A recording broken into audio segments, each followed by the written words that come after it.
أشهد أن لا إله إلا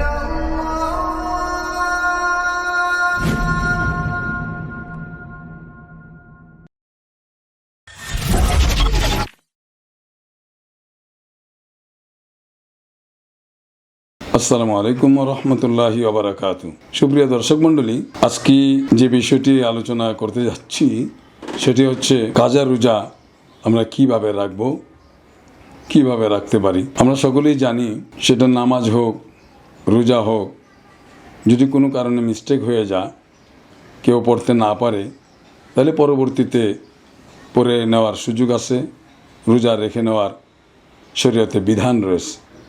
কিন্তু কেউ যদি এরকম মনে করে যে না, নামাজের কোনো কাজা নেই, কাজা নামাজ বলতে কোনো নেই, বা রোজাও কাজা রাখতে হবে না, ফার্স্ট ইজ ফার্স্ট, এমন ফর্মুলা বা এমন লজিক যদি কেউ পেশ করে, এটা ভুল হবে। যেটাকে আরবিতে বলা হয় মা মাজা মাজা লাইসালাহু কাজা, যেটা চলে গেছে সেটা চলেই গেছে, এটার কোনো কাজা নেই। এটা এরকম ভাবার কোনো সুযোগ নেই।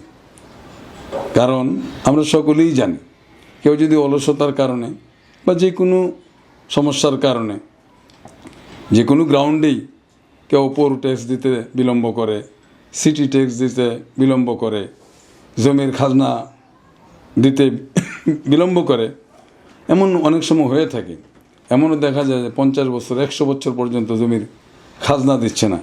কিন্তু তাই বলে কি পৌর ট্যাক্স, সিটি ট্যাক্স, ওয়াসা বিল, বিদ্যুৎ বিল এরকম কি মাফ হয়ে যা? গ্যাস বিল না, কখনো মাফ হয় না। যতই বিলম্ব হোক, যতই জমুক, একবার না একবার, একদিন না একদিন যে কোনো মূল্যে তাকে পরিশোধ করতেই হবে।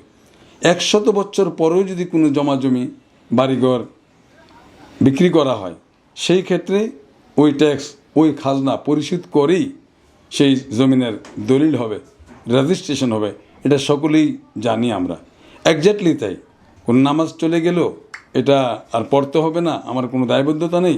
রোজা রাখতে পারলাম না, অ্যাক্সিডেন্টলি হোক, উইলিংলি হোক, এটার জন্য আর কোনো দায়বদ্ধতা নাই না। বিষয়টা কিন্তু এরকম নাই। অবশ্যই দায়বদ্ধতা রয়েছে, যেমন নামাজের বেলায় রয়েছে, রোজার বেলায় রয়েছে। তো আজকে আমাদের মানুষ হিসাবে কেউ পূর্ব অসুস্থতার ধারাবাহিকতা হিসাবে অনেকেই রোজা রাখতে পারে নাই, সুস্থ হলে রাখতে হবে। বা কেউ রোজা রাখছিল কিন্তু অ্যাক্সিডেন্টলি কোনো কারণবশত শারীরিক সমস্যার কারণে, আদারওয়াইজ যে কোনো কারণেই রোজা ভাঙতেই পারে, সেটা ভাঙ্গা হয়ে গেছে, ওই রোজার কি হবে? মা বোনদের বিশেষ কারণে রোজা ভাঙ্গা হতেই পারে, রোজা নাই রাখতে পারেন, সেই রোজার কি হবে?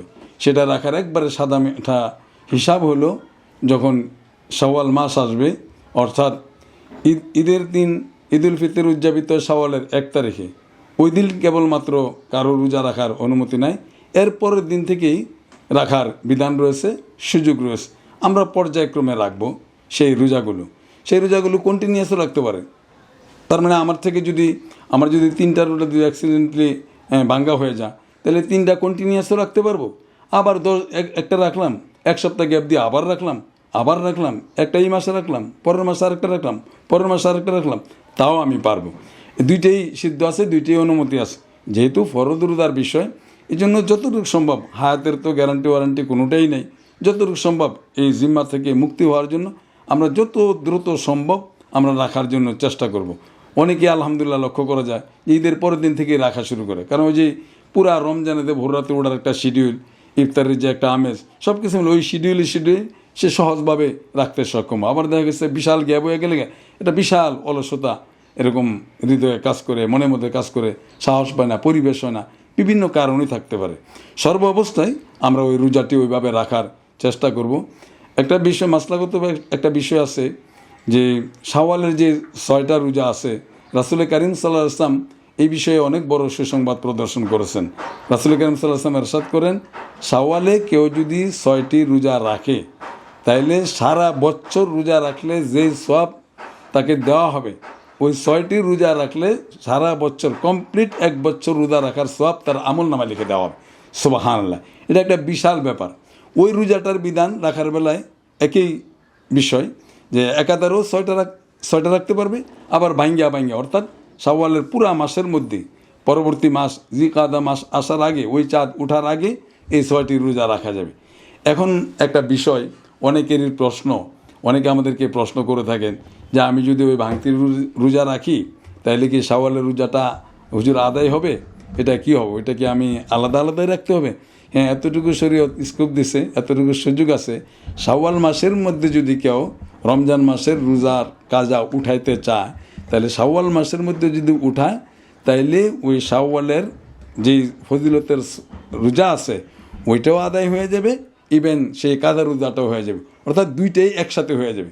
কাজাও উঠে গেল গা, শাওয়ালের সেই সোয়াবের ভাগিদারিও আমি হয়ে যাব, এতটুকুন সুযোগ আছে।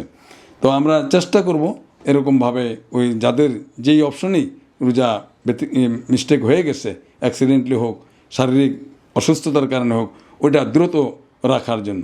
খোদা না খাস্তা এক রোজা কাজার জন্য একটা রোজাই রাখতে হবে, একটা রোজার কাজার জন্য একটা রোজাই রাখতে হবে।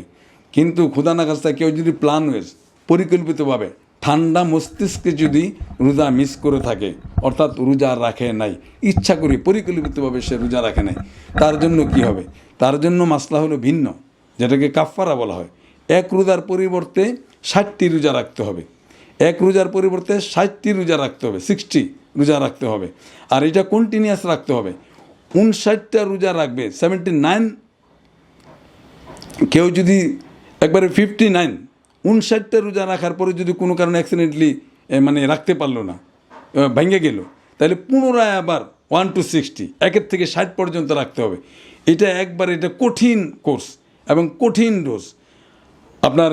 সেটা হলো অনেক অসুস্থতার, অনেক রোগের কিছু কঠিন নিয়ম আছে, কঠিন বিধিবিধান আছে ওষুধ খাওয়ার বিষয়। যেরকম যক্ষার বিষয় কন্টিনিউয়াস 6 মাস পর্যন্ত ওষুধ খাইতে হবে, এর মধ্যে মিস করলে সেটা প্রপার সে উপকার সে পাবে না, বাধাগ্রস্ত হবে, রোগ সারতে বাধাগ্রস্ত হবে। এক্স্যাক্টলি এরকম যদি কারো যদি ইচ্ছা করে যদি রোজা ভাঙ্গা থাকে, তাহলে একটি রোজার পরিবর্তে 60টি রোজা রাখতে হবে। এত কঠিন অবস্থা। যদি কেউ যদি না পারে, তার অপরাগত হয়, তাহলে সেটা যদি ফাইন্যান্স দেওয়া কভার করতে হয়, তাহলে একটি রোজার পরিবর্তে এরকম 60 জন মিসকিনকে এরকম খাবার দাবার ব্যবস্থা করতে হবে, অথবা 2 বেলা খাবারের ব্যবস্থা করতে হবে, অথবা এই পরিমাণ ফাইন্যান্স তাকে প্রদান করতে হবে। অনেক বড় ব্যাপার। কেউ ওই 60টা রোজা রাখতে গিয়ে মাঝে দিয়ে কোনো ঈদ চলে আসলো, তাইলে তার রোজা হবে না। মাঝে দিয়ে এমন একটা কোনো পর্ব চলে আসলো যেদিন রোজা রাখা নিষেধ, তার রোজা হবে না। যে কোনো গ্রাউন্ডে বাধাগ্রস্ত হবে, এই 60টা রোজা পুনরায় 1 থেকে 60 পর্যন্ত রাখবে। এটা অত্যন্ত কঠিন বিষয়, এটা লোমহর্ষক বিষয়। এটা শুনলেই আমাদের সকলেরই ভয় পাওয়ারই বিষয়। যারা প্ল্যানওয়েজ পরিকল্পিতভাবে, বয়স হওয়া সত্ত্বেও কোনো উজুর নাই, উজুর দ্যাট মিনস শরীয়তের কোনো কজ নাই, এমনি খামখেয়ালি হেয়ালিপনা, আমার তো ভালো লাগে না, আলসামি লাগে, ডর লাগে, কেমন জানে লাগে, এই সমস্ত কল্পনা, কাল্পনিক উইকনেসের কারণে যদি কেউ রোজা মিস্টেক করে, তার জন্য একটি রোজার জন্য 60টি রোজা রাখতে হবে। আর নর্মালি যে রোজা মিস্টেক হয়ে যাচ্ছে, নারী হোক পুরুষ হোক, এক রোজার জন্য একটি রোজাই সাফিসিয়েন্ট হবে। তো আমরা এইভাবে রোজাটা রাখার জন্য আমরা চেষ্টা করব।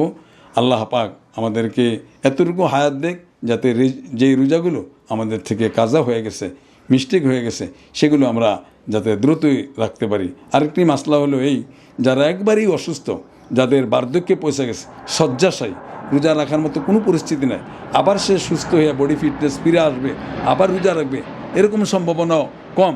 সেই ক্ষেত্রে তাকে ফিদিয়া দিতে হবে, সেই ক্ষেত্রে ফিদিয়া দিতে হবে। মানে একদিনের রোজার জন্য একদিনের যে সদকায়ে ফিতরের যে অ্যামাউন্টটা, দ্যাট মিনস এবছরে যে ফাউন্ডেশন কর্তৃক নির্ধারণ করা হয়েছে 70 টাকা, ন্যূনতম 70 টাকা, ওই 70 টাকা পার ডের জন্য এরকম পে করতে হবে। তাহলে 30 দিন বা 29 দিনে যে অ্যামাউন্টটা আসে, কেউ যদি অ্যাডভান্স, অনেকে এরকম অসুস্থ মা বাবা বা আদার্স কোনো পার্সনের জন্য অনেকে রোজার স্টার্টিংয়েই দিয়ে থাকেন আমার জানা মতে, আবার কেউ পরেও দিবেন, এটাও হতে পারে, বা যাকে দিবেন সে কাছে নাই, পরেও তাকে দিয়ে দিবেন। ওই ফেদিয়া দিতে হবে, রোজার যে ডেমারেজটা, এটা ফেদিয়া দিতে হবে, যে অসুস্থতার কারণে বা বার্ধক্যের কারণে সে পুনরায় রাখার কোনো সম্ভাবনা নাই, একবারই সম্ভাবনা ক্ষীণ, তার ক্ষেত্রেই কেবল প্রযোজ্য। আর আমরা যারা আলহামদুলিল্লাহ মোটামুটি সুস্থ, আল্লাহ পাক রাখছেন, যে সমসাময়িক অসুস্থ ছিলাম, একটু খারাপ লাগছিল, 3টা রোজা রাখতে পারি নাই, 5টা রোজা রাখতে পারি নাই, 2টা রোজা রাখতে পারি নাই, বা 10টা রোজা রাখতে পারি নাই, আল্লাহ হায়াতে বাঁচালে সুস্থ হইলে আবার রাখতে পারবো, তারা আমরা ঈদুল ফিতরের পরে ওই রোজাগুলি রাখার জন্য চেষ্টা করব। আল্লাহ পাক আমাদেরকে মিস্টেক রোজাগুলো সুন্দর সুষ্ঠুভাবে যথাযোগ্য মর্যাদায় এবং যত রিসেন্ট যত দ্রুত কাজা সম্পাদন করার তৌফিক দান করুক। আমিন সুম্মা আমিন। সবাইকে ধন্যবাদ। আসসালামু আলাইকুম ওয়া রাহমাতুল্লাহি ওয়া বারাকাতুহু।